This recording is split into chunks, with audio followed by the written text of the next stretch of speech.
Hi everyone, welcome back to my cybersecurity channel Cyber Talks. So today I'm going to speak about one of the most interesting and most trending topics in the cybersecurity field called Zero Trust architecture.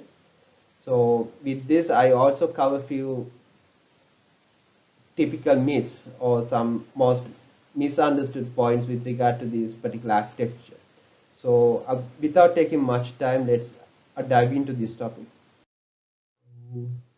This is in fact bit about the history on Zero Trust architecture. In fact, John Kinderweg has been known as the godfather of this particular architecture. In fact, he put this concept forth back in 2010 as a Zero Trust network access. But this concept actually, or this particular term actually, first coined by Stephen Marsh as Zero Trust back in 1994 in one of his doctoral theses. And in fact, later on, this concept actually put into implementation by several tech companies, right? Among them, Google was a pioneer, right? In one of their projects or implementations called Beyond Corp, they actually incorporated this concept. This is this was back in 2014, right? So this is bit about the history on a zero trust architecture. So let's now focus on the difference between the traditional architecture and a zero trust architecture. So the main difference between zero trust architecture when comparing the traditional one is it basically supports any user on any device accessing any application and any data virtually from anywhere, right? So unlikely in the traditional network where we have this untrusted zone and this trusted zone, right? In traditional, sorry, in a zero trust architecture, we consider everything as untrusted until they get verified or authenticated, right? So that's the main difference between traditional and zero trust architecture, right? So for an example, in the traditional environment, we have this trusted network or a network which we implicitly or by default trusted, right? So that is most probably our internal network in an organization, right? So any connections that are initiated outside this internal network only are getting verified, right? But in the zero trust architecture, every connection or every resource will get verified, right? So until that happens, all the resources of connection will be labeled or put into this untrusted zone, right? So that is the main difference between the traditional as well as the zero trust architecture. So basically, this is the underlying theory of the principle of zero trust architecture, right? Never trust, always verify, right? So I also want to add another point to this particular principle because in a zero trust architecture, we also assume that our internal network is already compromised, right? So the main purpose of this principle is to protect our internal network from lateral movement in case if our internal network is compromised. So that is another kind of a concept that it brings onto the table, right? So it never implicitly verify the internal network, right? And it assumes that our internal network is also compromised and demands us to apply further controls into our internal network as well, right? And apart from that, you can see that when it comes to a zero trust, it consider about the data, network traffic, users, applications, and devices, right? So irrespective of all these, right, in zero trust uh, regime, we consider all these as resources, right? So our main purpose is to protect these resources. All right. So So this particular architecture is further embraced by the US federal government as well. Right, so according to President Biden's executive order on improving the nation's cybersecurity, right, which was put forth back in 12th May 2021, it actually emphasized the fact of developing a plan to implement a zero trust architecture, and it also go beyond the on-prem architectures and implementing this into the cloud-based or, or to the cloud or technology as well, right? So this Biden's executive is further backed up by this framework called NIST 800-207. So this framework actually explains about the approaches as well as the implementation methods, challenges, and the threats that would come into play when you are implementing this particular architecture, right? So in at this slide, I'm going to speak about these three approaches. So to or not to mention the fact these each approach actually apply to organization based on their context, right? So it is very rare to find an organization which applies all these approaches, right? For an example, let's say if your organization is an open network, is having an open network or a network which has third party users mostly, so then the identity governance or this managing the identities of these third party users is the most crucial factor when it comes to the authentication, right? So in that context, the first approach is the most suitable one, right? And let's say that your organization is having a network which is further pushed by these compliance requirements, let's say such as PCI DSS, right, which demands your cardholder information to be segregated from the rest of the information. So in that sense, this micro segmentation will be the approach for these for that particular complaint, right? So through a next gen firewall or through a layer 3 switch, basically you can segment or you can separate these VLANs into a different segments, as well as then you can apply this policy or these enforcement points between each and every VLAN, right, and protect your card holding information in that sense, right? And apart from that, there can be other organization which has embraced these SDN frameworks, right? That means you have basically virtualized your networking environment with these control planes and data planes, right? So in that cases, you can in fact use this third approach, right? So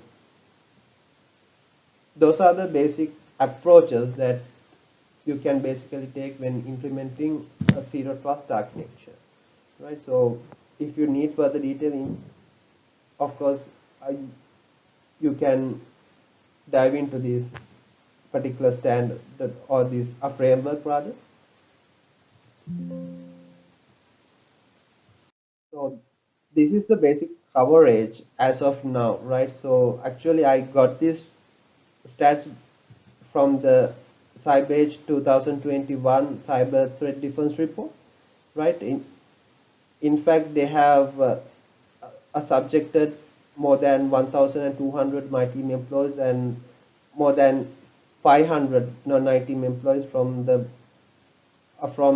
top-notch companies or tech companies in the world. So out of them, I think it's very obvious nowadays that this a zero trust architecture is no more an X factor, right? Only 8.7% of the companies are still struggling to make some sort of inroads with this a zero trust architecture, right? So I think now it has been gone viral and it has been publicized enough, right? So this is just an information about how the present coverage of this zero trust architecture. So this is the core policy framework or the architectural framework of the implementation of zero trust architecture, right? So in fact, in later in one of my slides, I'll explain what are the implementations of these zero trust architecture. For the time being, I'll just explain a couple of implementations. So if you take the next-gen firewall is also an implementation of zero trust architecture. And if you take DLP, if you take NAC, right? So those are also implementations of a zero trust architecture, right? So out of them, you can't take one implementation or one product as the zero trust architecture, right? So this each and every product has their element of a zero trust architecture embedded in that, right? So it is actually a combination of technologies, right? So even though it's a combination of technologies, in each and every technology, this is the basic or the underlying framework or the architecture, right? So as you can see, there are three logical parts here marked in red: policy engine, policy administrator, policy enforcement point, right? So any subject or any external party, or for that matter even an internal party, in this case we actually consider internal parties as also as untrusted parties, right? So they, when they make a request to access a particular resource, so that request to access a resource will be routed to the policy administrator. So the policy administrator is not the decision making point, right? So the decision making point is the policy engine, right? So in this policy engine, all the policies are created. That means what subjects in what context should be a given access, right? So likewise, all these policies are embedded here. So based on that, the policy administrator execute those policies or execute those actions, right? So in this case, let's say if this particular request is a legitimate one, right? So based on the policies that have been created, so policy administrator will then execute it and provide that command to the policy enforcement point to either give access or to deny the access, right? So based on that, that particular subject will have either have access to this our resource or not, right? So now I would like to equate this process to a next gen firewall, which is an implementation of the zero trust architecture, right? So let's say there's an external or an internal user or a connection trying to access another resource located in an internal network, right? So in that cell, that request would come into the policy enforcement point. Let's assume it as a perimeter firewall. So if it is a perimeter firewall, then what happens is when it hits the traffic, it will route that to the policies which has been created in that firewall, basically a next gen firewall, right? So based on the policies created in that, it will check one by one what are the policies and validating each and every policies, right?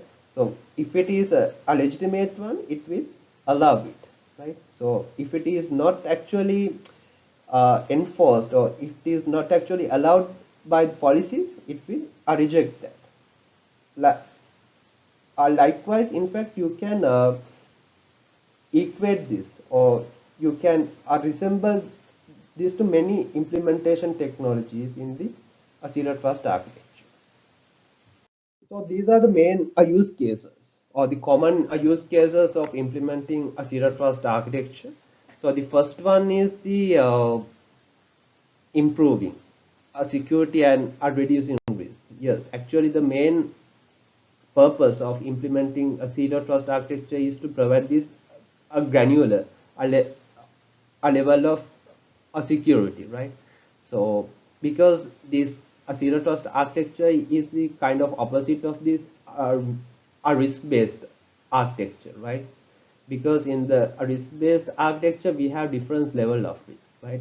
So based on our risk appetite we'll actually differ the strength of our controls, right, and the implementation of controls. But in this a zero trust architecture, actually, irrespective of the fact, that means whether it is an internal user or an external user, so irrespective of their state or their previous actions, right, we demand that particular user or an action to authenticate or verify again and again. So that's why it mentioned here as it uses to improve the security and reducing a risk further, right? And it can also use to support a remote workforces and BYOD policies, right? Yes, right. So the a risk that would bring onto the table by using employees on our devices as well as working from home context actually are removed by a usage of these zero trust technologies, right? And it also actually enable or further smoothen the user experience.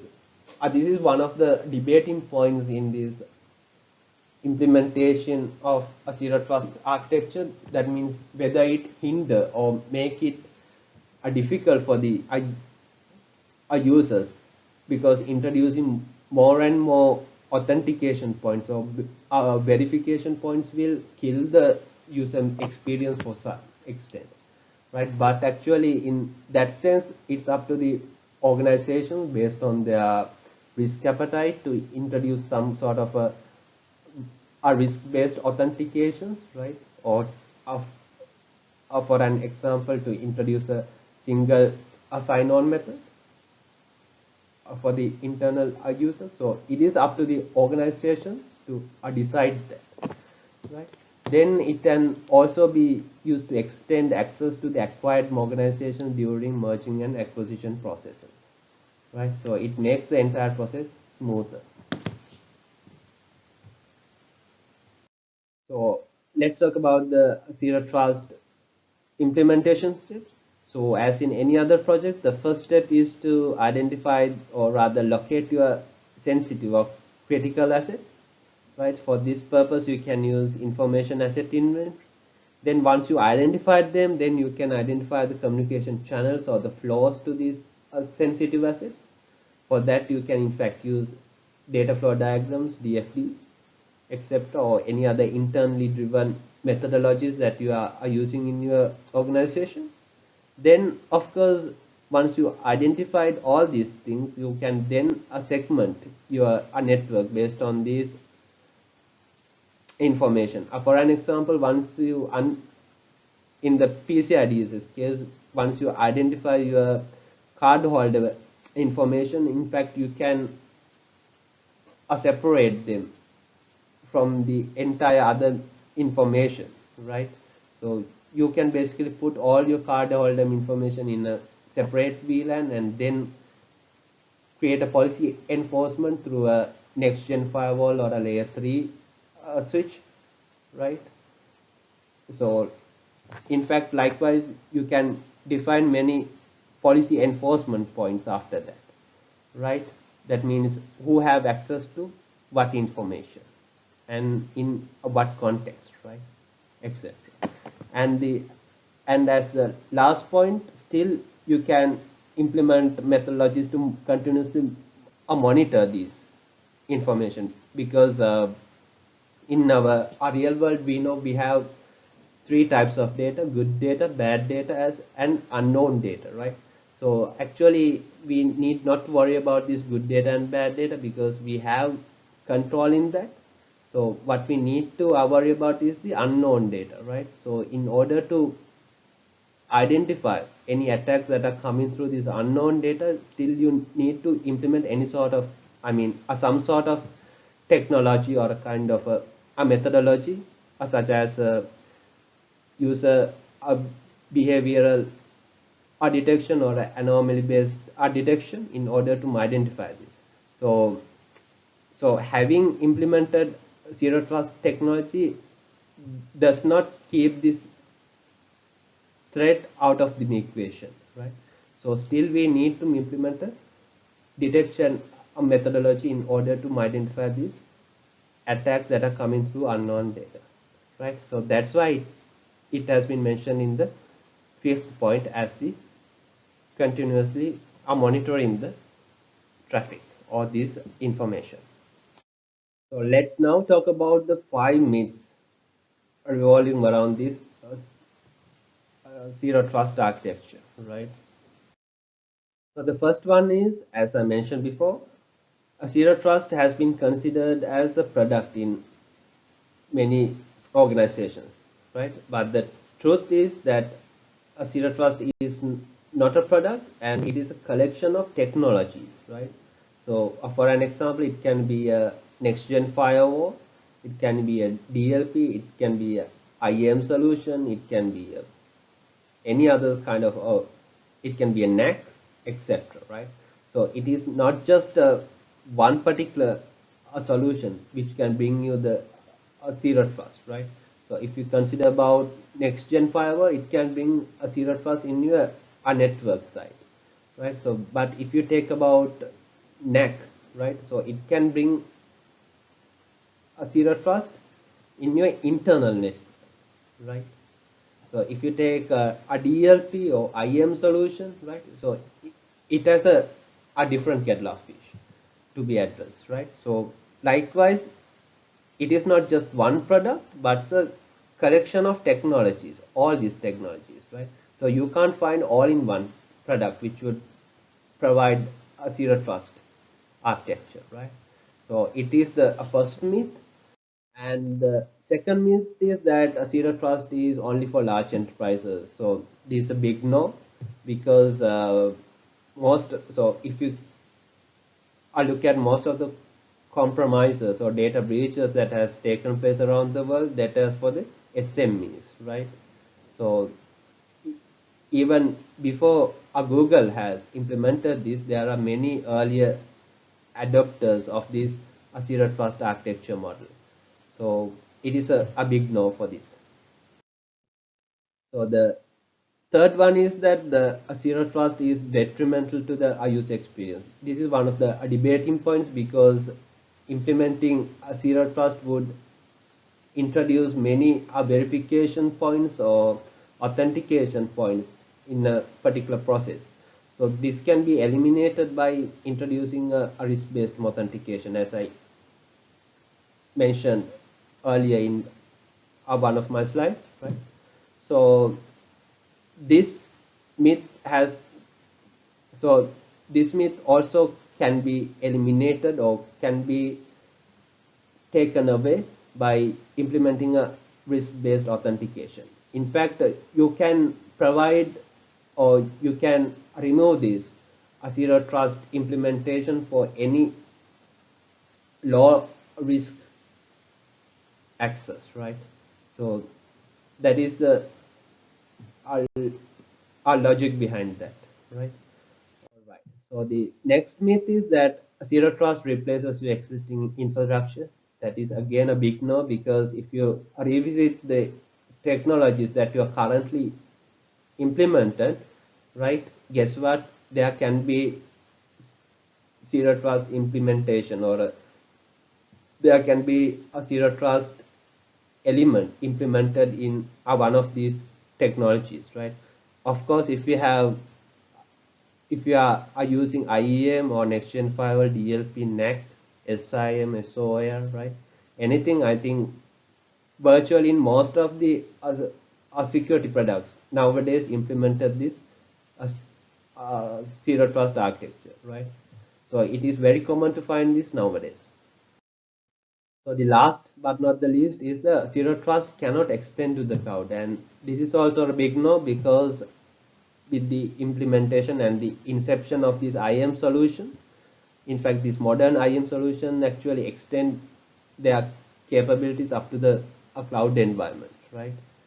So, in fact, these are the 5 myths. In fact, there can be more other myths as well. So, these are the most typical and the most heard around myths in when it comes to the zero trust architecture. So if you have any other questions with regard to this zero trust architecture or the myths that I have explained here, so anytime you can have a shout at me in either of these ways.